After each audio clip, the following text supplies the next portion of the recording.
இன்றைக்கி நம்ம பார்க்க போகிறது மிளகு ரசம். தேவையான பொருள்: பெரிய நெல்லிக்காய் சைஸுக்கு புளி எடுத்துக்கோங்க, 2 தக்காளி, பூண்டு இவ்வளோ எடுத்துக்கலாம்,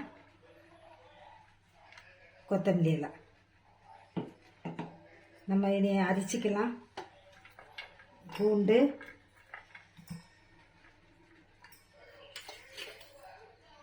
ஒரு ஸ்பூன் ஜீரகம், ஒரு ஸ்பூன் மிளகு,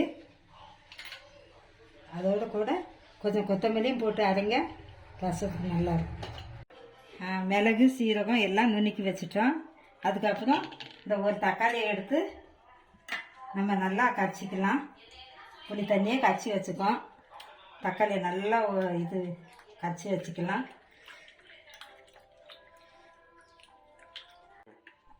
புளி தண்ணி கரைச்சி வச்ச பிறகு ஒரு தக்காளி நல்லா பிணைஞ்சி வச்சுக்கோம். கொஞ்சம் ஒரு அரை டீஸ்பூனு மஞ்சத்தூள்,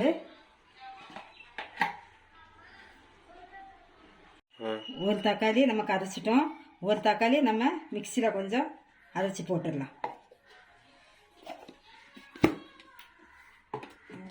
தக்காளி ஒன்று அரைச்சிட்டோம். இப்போ அதே நம்ம உள்ளே சேர்த்துடலாம்.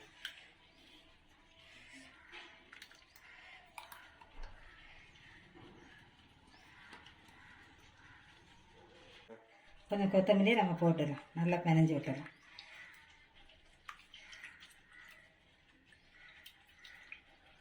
இனிமேல் நம்ம ரசத்துக்கு தாளிச்சிடலாம்.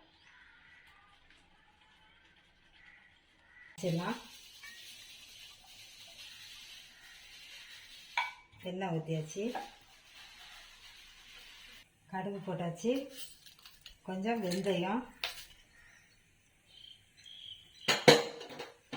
2 வத்தல்,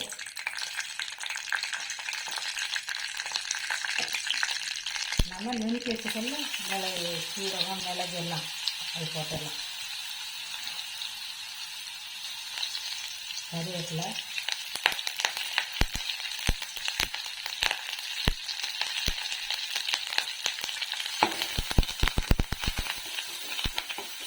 ஸ்டவ் குறைச்சி வச்சுக்கோங்க.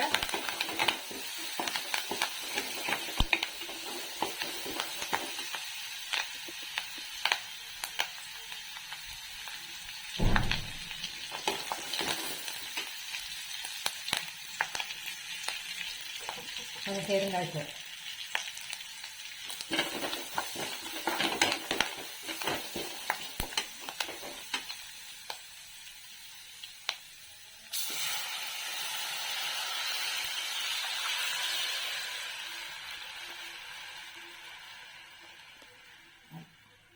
ஒரு கொதி வந்த உடனே நம்ம ஆஃப் பண்ணிடலாம் ஸ்டவ்.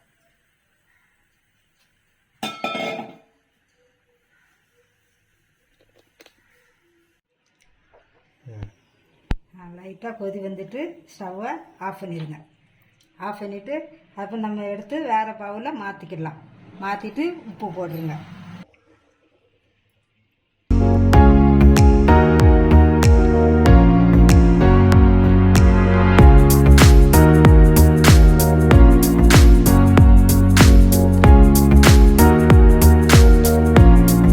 ரெடி ஆச்சு.